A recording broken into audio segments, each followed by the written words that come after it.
Esto es de voz, esto es de voz en voz.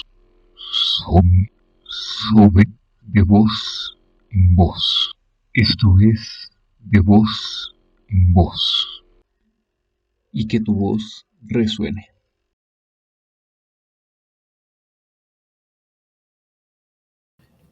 ¿Qué tal? Bienvenidos a De Voz en Voz, el espacio de Política 18 donde platicamos con jóvenes y no tan jóvenes de todas las latitudes. En esta ocasión, y como parte de este ejercicio que hemos realizado por las elecciones, me encuentro con el candidato Francisco Solorza Luna. Él es por parte del Partido del Trabajo y por parte de la coalición Juntos Hacemos Historia, el candidato a diputado local por el Distrito 16 que abarca el municipio de Atizapán de Zaragoza. ¿Cómo está, candidato? Gracias por acompañarnos. Muchas gracias por la invitación, Daniel. Para empezar con la entrevista, quisiera que nos dijera, y para las personas que no, a lo mejor y no lo ubican, ¿quién es Francisco Solorza? Soy profesionista con estudios en economía, la licenciatura en economía, y con estudios de maestría en planeación, ambos en la UNAM. La primera, la licenciatura en la Facultad de Economía, y la maestría en la División de Estudios de Posgrado de la Facultad de Ingeniería de la UNAM. He estado trabajando, desempeñándome en diferentes espacios en mi carrera profesional y participé en mi primer espacio de representación popular a partir del año 2016 aquí en Atizapán como regidor. Posteriormente, en el año 2018, tuve la fortuna de ser candidato por la coalición Juntos Haremos Historia para el Distrito 16, la cual obtuve el apoyo de la ciudadanía de Atizapán, Zaragoza, y fui electo diputado local en este Distrito 16. ¿Por qué contender de la mano del Partido del Trabajo y de la coalición Juntos Hacemos Historia? Mira, yo tengo 40 años de participación política. Empecé mi participación política en la vida estudiantil. Posteriormente me incorporé a organizaciones políticas de cobertura nacional y fui fundador del Partido del Trabajo en el año 1990. Desde mi militancia en partido ha sido única y exclusivamente en el Partido del Trabajo, digo, de su fundación. Y este partido, ¿por qué ser militante y por qué estar de la mano del Partido del Trabajo? Por un elemento muy importante. Es un partido que realmente se ha preocupado por ser un partido de izquierda, no solamente de manera declarativa y enunciativa en sus estatutos y en sus documentos básicos, sino de participación directa. Nosotros provenimos del movimiento urbano popular, del movimiento campesino, del movimiento magisterial, del movimiento estudiantil, del movimiento sindical. Algunos tuvimos militancia en algunos de estos rubros y de ahí vienen nuestros orígenes. Y este partido siempre ha estado vinculado a las clases populares, o sea, nuestros génesis ahí son, y también muy vinculado a las experiencias internacionales de la lucha socialista, y de ahí ha sido la articulación con muchos movimientos de carácter internacional. Por eso es muy importante la participación del Partido del Trabajo. Juntos Haremos Historia es una coalición que se construye en el año 17, 18, pero siempre hemos estado nosotros muy cercanos a las posiciones progresistas, y en este caso las encabezadas por el actual presidente Andrés Manuel López Obrador, desde su participación como jefe de gobierno, candidato jefe de gobierno en el año 2000, allí estuvimos como Partido del Trabajo apoyándolo en una coalición con el Partido de la Revolución Democrática. Posteriormente, en el año 2004-2005, en contra del desafuero de Andrés Manuel, por oponerse a la construcción, más bien por plantearse la construcción de una calle de acceso a la comunidad de Santa Fe,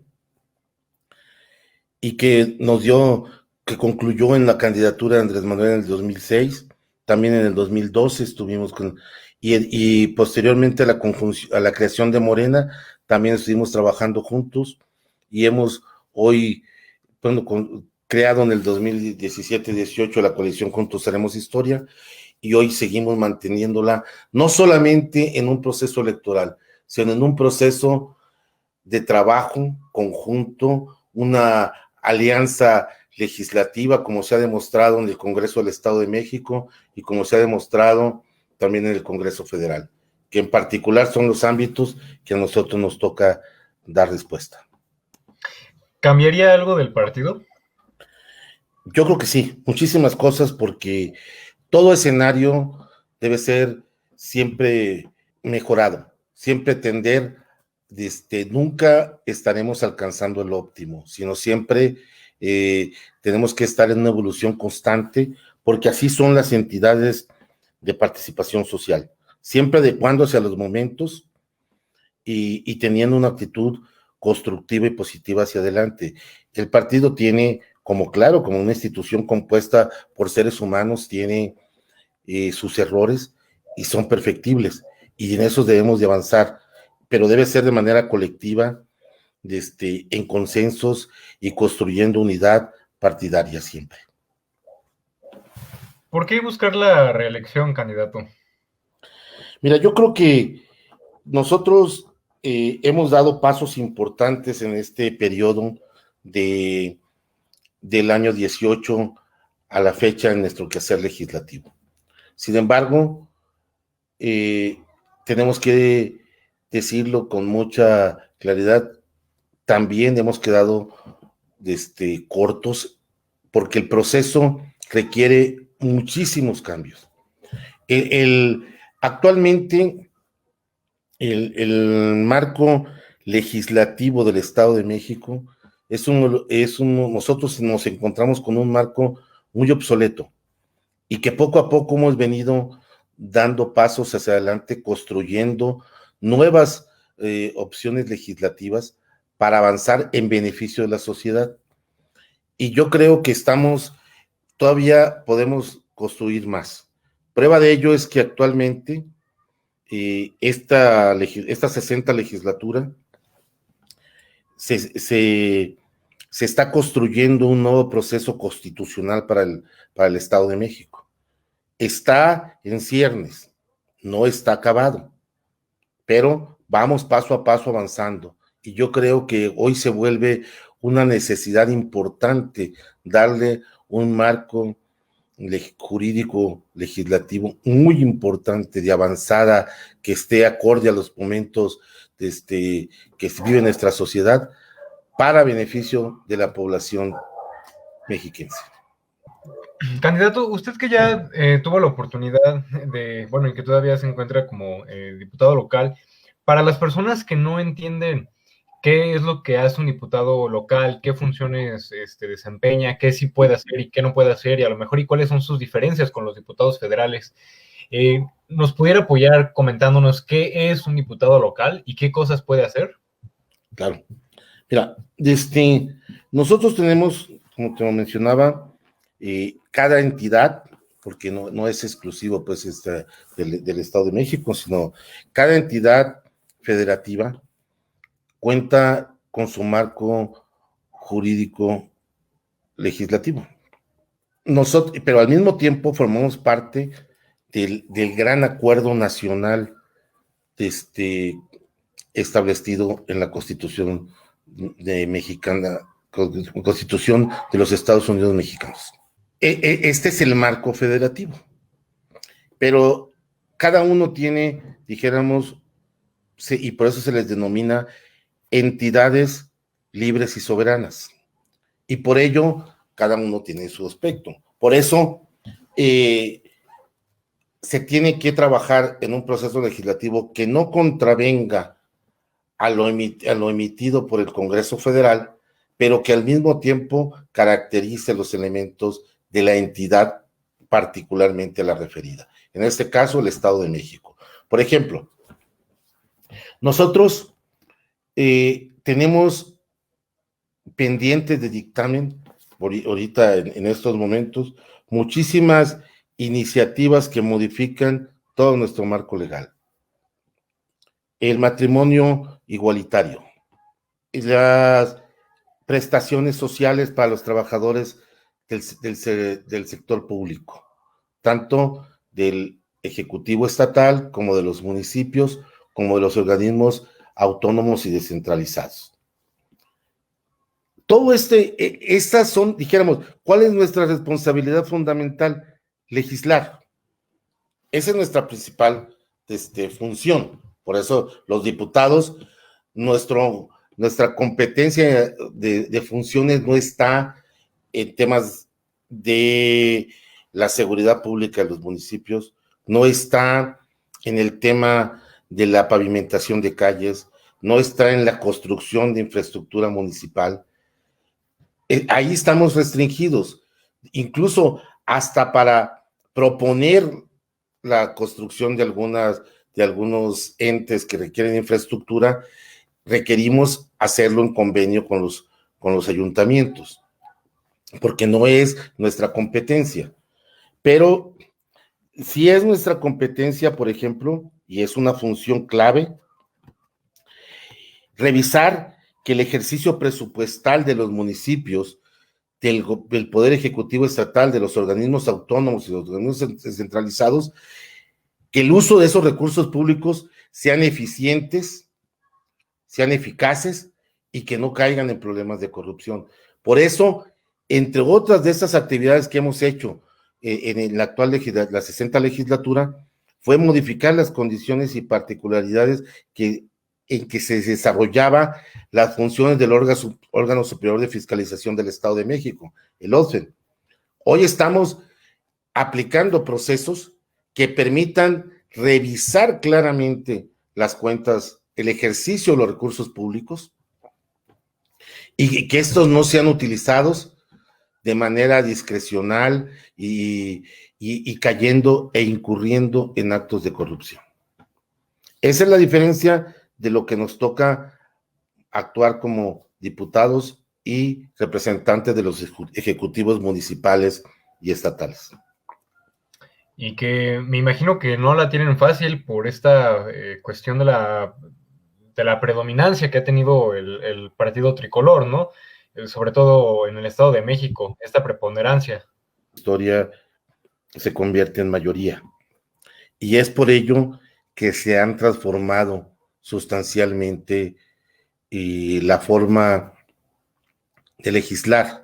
E inclusive, fíjate, una situación que nosotros inmediatamente que entramos como diputados en el año 18, se dejó de utilizar un programa que antaño los diputados del Estado de México contaban con esos recursos, que era el famoso, el programa de ayuda comunitaria, el PAC, de apoyo comunitario. Un programa donde los diputados locales contaban al menos, porque era el piso, con un recurso de 2,5 millones de pesos anuales para apoyo, atender peticiones de la comunidad. Cosa que, ¿qué pasaba? Que muchos de esos recursos, pues, eran usados discrecionalmente.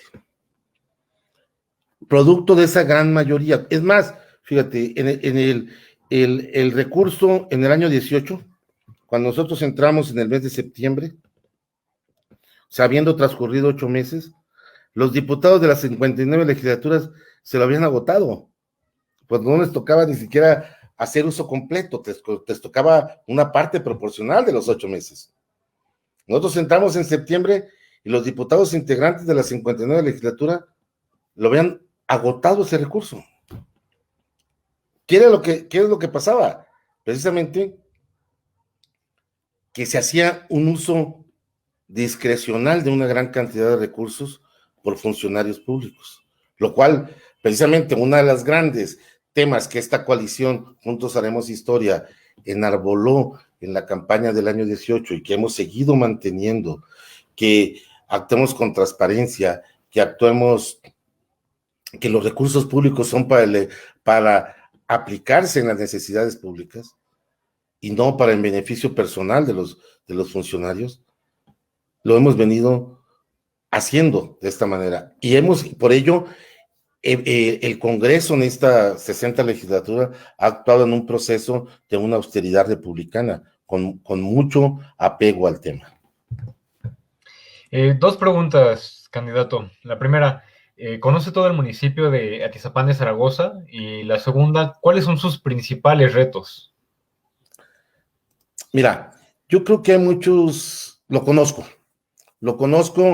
porque ahora sí lo he caminado, lo digo, primero como regidor me tocó estar participando activamente en importantes comisiones, entre las cuales a mí me tocó ser parte, por ejemplo, de la Comisión de Desarrollo Urbano, y fue un periodo muy importante porque nosotros dimos paso a una gran proceso de regularización en beneficio de las colonias más necesitadas de este municipio, y haciendo los trámites ante las instancias correspondientes, tanto estatales como federales, para regularizar que la gente tenga su patrimonio de manera legal, ya lo tiene en posesión, pero que lo cuente con la documentación jurídica que acredite su propiedad. Y esto me tocó caminarlo mucho. En cuanto a retos, yo creo que hay una de las cosas muy importantes. Mira, yo en mis funciones como diputado también ha sido el gestionar recursos. A mí me pareció en un primer momento una importante transformación de transformar lo que hoy son lo que son conocidos como los campos de la UAM y que hoy constituyen parte de la Guardia Nacional. Yo había conseguido una cantidad de recursos para hacer una obra allí, en esa zona. Y por diversas circunstancias no pudimos avanzar porque incluso teníamos la participación de funcionarios de carácter estatal. Primero me dijeron a mí, vamos haciendo un deportivo. Después hubo una petición de los sectores poblacionales del entorno de los campos de la UAM en el proyecto de una universidad, lo cual a mí me parece que es una de las necesidades fundamentales que tenemos para la población de Atizapán, el contar con una universidad de estudios superiores, pública, con una gama diversa de especialidades que puedan permitir el desarrollo de los jóvenes. Tenemos una unidad de la UAM, allá en el límite con Nicolás Romero. Sin embargo, es poco concurrida por la población atizapense. Y yo creo que desde regidor lo planteé, que buscáramos el espacio, buscamos en el año 17, de manera personal, fui a platicar con el director del Instituto Politécnico Nacional para establecer un campus aquí, en Atizapán, pero el proceso del sismo, el 17, él me contestó, yo tengo otras prioridades en este momento, tengo que reconstruir parte de la infraestructura educativa dañada por el sismo y no estamos en condiciones. Este nuevo proceso que inició en el año 19, nosotros queríamos integrarlo a un proyecto que diera conjunto, como otros municipios cuentan con institutos tecnológicos de educación superior que son parte del presupuesto estatal y federal. Esa era la intención. Sin embargo, bueno, se ocuparon los campos para para otros menesteres y pero yo considero que es una cosa fundamental que debemos de gestionar, de hacer que este municipio cuente con una unidad de estudios superiores y si fuera tecnológico mejor para abrir las gamas de preparación de los jóvenes. Lo que destinemos, recursos que destinemos en educación no son gastos, son una inversión y deben de ser entendidos como cual para generar mejores condiciones para la población, fundamentalmente nuestros jóvenes, que es el futuro de México. Este es un pequeño comercial.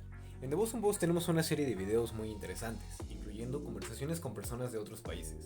Te invitamos a que los veas. Ahora sí, regresamos. ¿Cuáles son sus principales propuestas de campaña, candidato? Mira, dos cosas importantes. Una,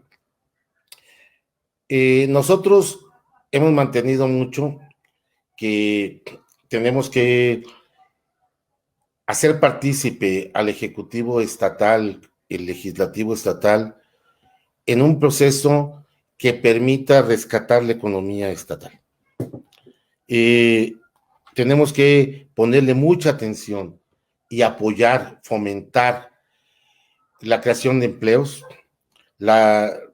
redimensionar la producción industrial, agropecuaria e inclusive los mismos servicios de los servicios prestados en el Estado, para que la economía se vuelva más dinámica y tenga un crecimiento importante. Esto permitiría generar mejores condiciones laborales y al mismo tiempo darle a la población seguridad en el empleo y con un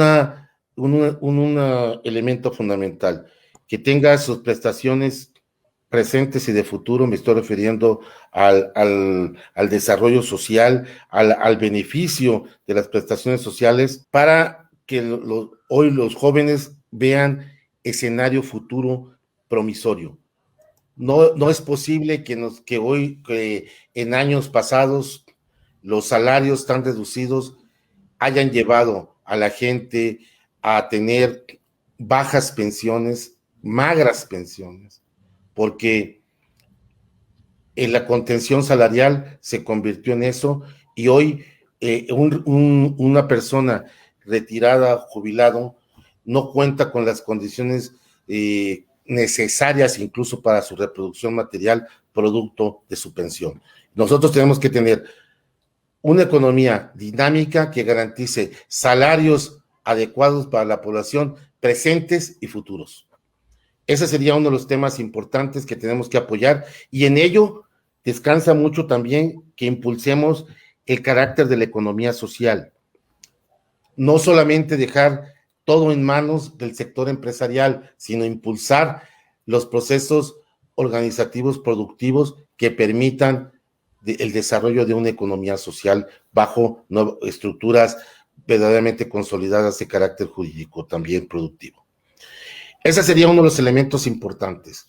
Y esto lo hemos venido insistiendo mucho con el tema de, por ejemplo, el seguro de desempleo, que fue un tema que nosotros presentamos en esta legislatura fuertemente para casos de emergencia, como ha sido estos momentos que hemos vivido a partir de la pandemia del año 2020.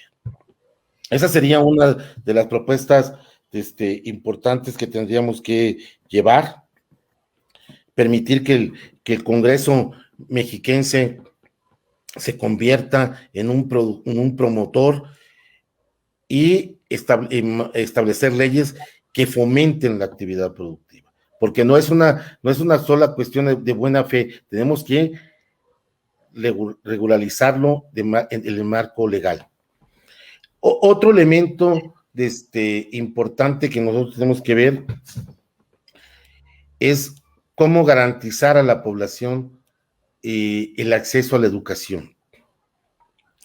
Cómo garantizar a la población el acceso a la vivienda. Actualmente, ningún trabajador del sector público del Estado de México recibe la prestación del Fondo de Vivienda.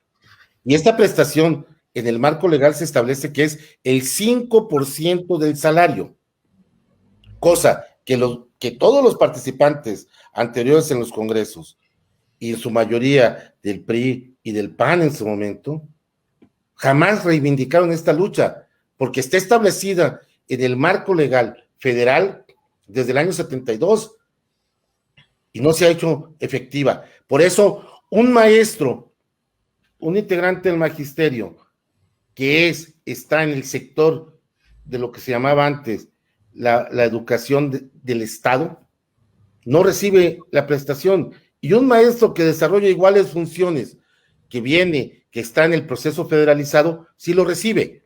Entonces, tenemos trabajadores de un mismo ramo, de primera y de segunda.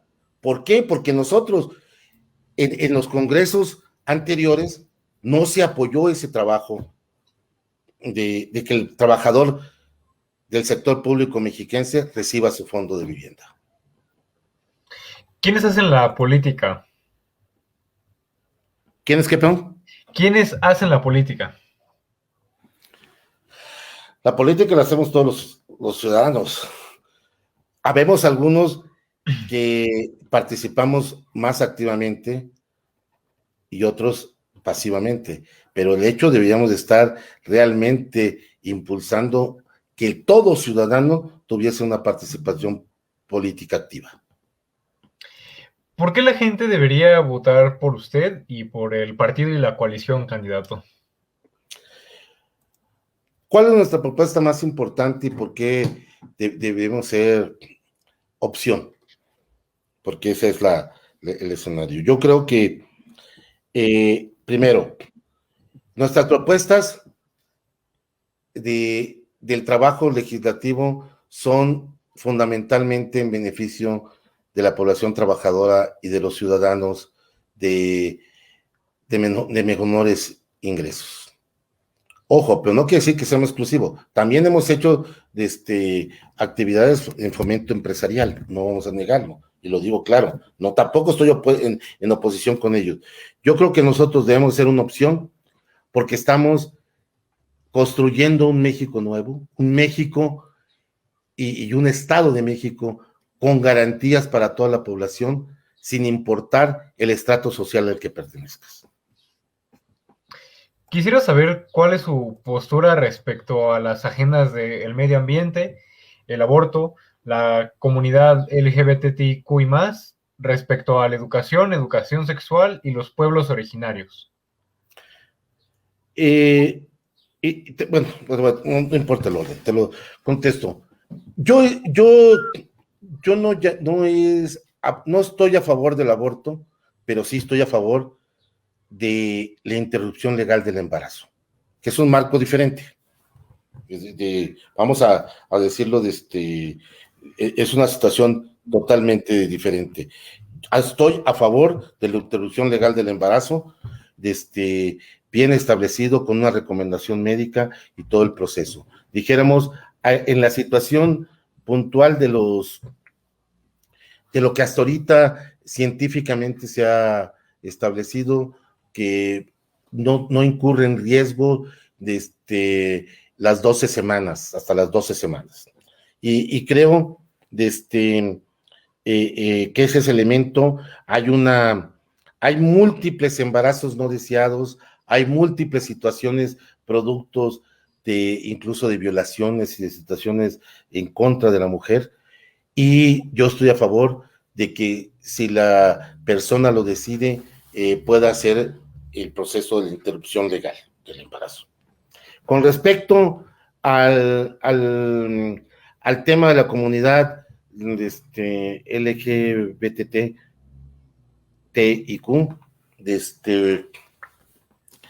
yo tengo mucho respeto por los integrantes de esta comunidad y de la diversidad sexual de toda forma.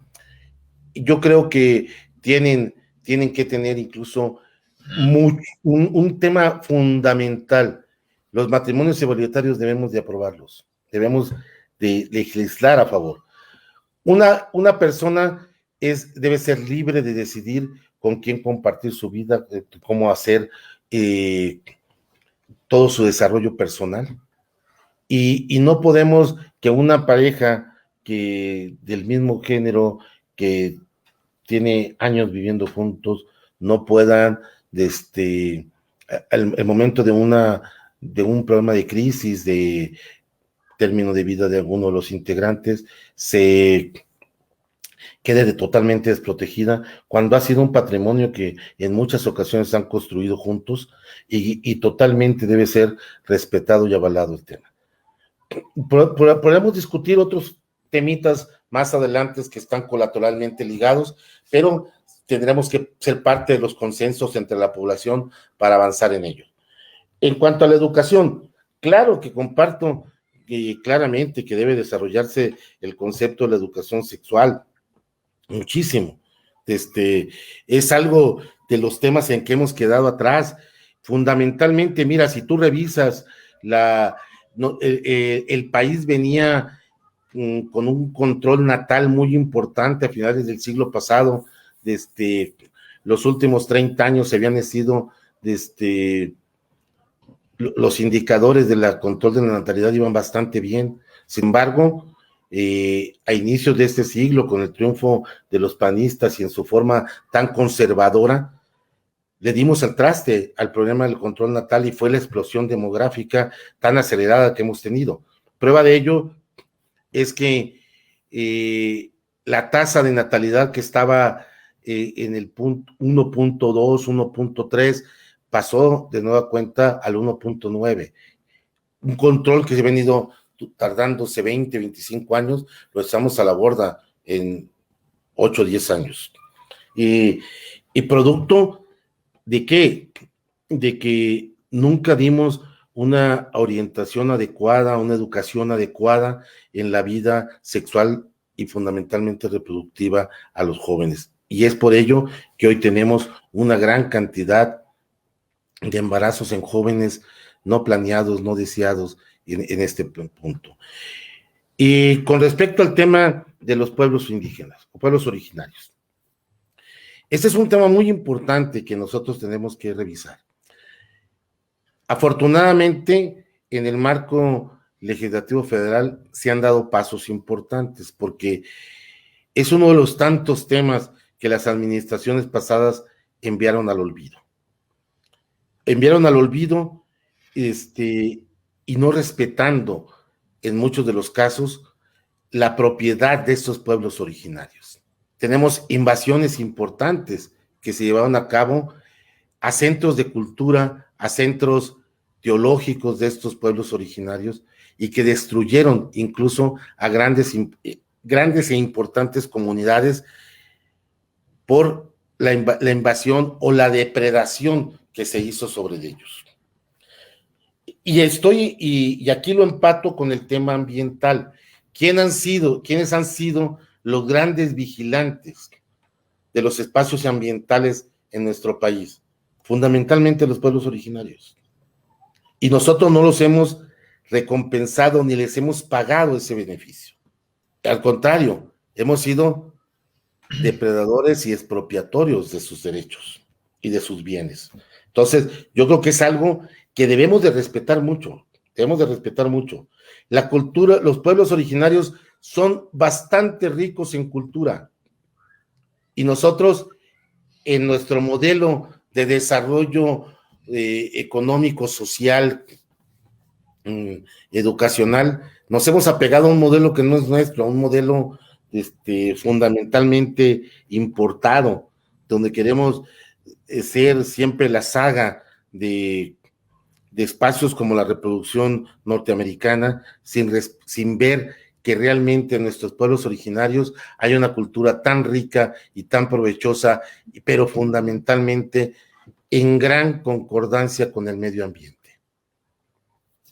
Hablando de consenso con la población, ¿cómo ha sido la comunicación o cómo es la comunicación con la sociedad cuando se es legislador local?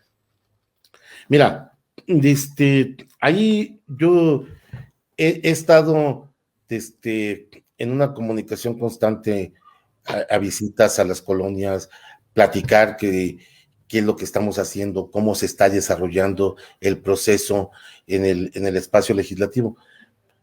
Y te lo digo también como una autocrítica, puedo decirte que solamente considero que pude avanzar en un proceso aproximadamente en un 50%. Pero creo que tenemos que seguirlo haciendo, visitar a la población, informarles qué estamos haciendo, qué se está transformando en la sociedad mexiquense y fundamentalmente en el legislativo para estar a la par de estas transformaciones de la sociedad. Porque todos tenemos que entender que el proceso legislativo debe estar siendo evolutivo para no ir en rezago con el avance que tiene nuestra sociedad.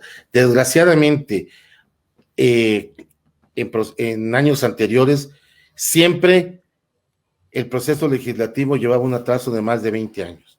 Hoy creo que no lo hemos superado, pero creo que estamos dando pasos importantes para alcanzarlo y que la sociedad tenga un marco legal acorde a sus necesidades vigentes. ¿Qué opina y cómo hacer un uso correcto del presupuesto que se destina a las campañas electorales? Mira, yo creo que es un tema muy importante. Los topes de campaña deberían ser muy puntuales y muy precisos. Sin embargo, pues hoy lo vemos en el marco que se vive actualmente en nuestro municipio, pues los despliegues de las espectaculares lonas y todos estos elementos que ocupan los espacios visuales públicos, pues es que lamentablemente pareciera que estuviéramos más bien en una competencia de reinas de primavera, ¿no? Y lo cual no es correcto. Yo creo que podemos ser más eficientes teniendo comunicación directa con la gente, visitándolos, haciendo campañas verdaderamente en las colonias, visitando a la gente, platicando con ella, entendiendo sus necesidades, y esto evitaría que fuesen los grandes gastos en las campañas electorales. Si resultara electo nuevamente, ¿dónde la población lo puede encontrar y hacerle llegar sus comentarios o platicar con usted? Mira, yo tengo unas oficinas y las mantendré. Actualmente están ubicadas en Cerrada López Mateos, número 2, en la colonia El Potrero. Pero también a través de las redes sociales y también a través de mi teléfono. Te lo doy, el 55 54 15 62 12, que yo sí atiendo todas las llamadas, no importa que no tenga identificado quién es la persona que me está hablando. ¿Y cómo se piensan seguir o cómo se han seguido las medidas de sana distancia durante la campaña que ha realizado? Mira, nosotros hemos estado trabajando fundamentalmente en las visitas domiciliarias. Nos permite tener mucha comunicación, atender las necesidades particulares que la población nos plantea, pero siempre estamos en grupos pequeños, separados, con las medidas de protección adecuadas, y cubrebocas, incluso a veces algunas caretas, de esas situaciones de constante utilización de herramientas de gel y todo este tipo de cosas, pero fundamentalmente por unas condiciones de seguridad de cada uno de los integrantes y participantes. Es un tema, el COVID es un tema muy difícil, yo lo padecí, se los digo claramente, no es un tema fácil, muy riesgoso, muy, muy difícil. Yo espero que la población no sufra estos temas, porque los problemas respiratorios son procesos de largo plazo para poder una recuperación plena. Los pulmones se dañan bastante, y tiene uno que tener mucha terapia de recuperación, fundamentalmente para que no queden secuelas pulmonares, que es el problema más grave, ¿no? Entonces, hemos tratado de mantenernos en distancia, cuidándonos al máximo y utilizando las herramientas necesarias para ello. Bueno, a mi casa ya llegaron algunos de sus folletos precisamente y me surgió la duda cuando lo tomé de si estaba desinfectado o no, si venía pues No, con... ¿Sí? ¿Sí están desinfectados? sí, nosotros, mira, en la mañana, cada día hacemos ese proceso, cuidando pues, tanto a la población que lo recibe, como también a nuestros compañeros que participan, en la difusión, porque Y es un tema importante que tenemos que hacer. en cuanto al papel con el que se hacen estos folletos, ¿es reciclable? Sí, sí, mira, nosotros, tenemos un proceso donde el partido es el que, como todas las partes de esas publicitarias, tienen que realizarse según lo mandata la, de la ley electoral, y los contratos los realiza el partido, y sí es una obligación que el material sea reciclable. Por ello no nos ves a nosotros entregando algunos productos que no sean reciclables. Por ejemplo, yo te lo digo, eh, en mi, en mi plan original de campaña estaba la entrega de cubrebocas del KN95.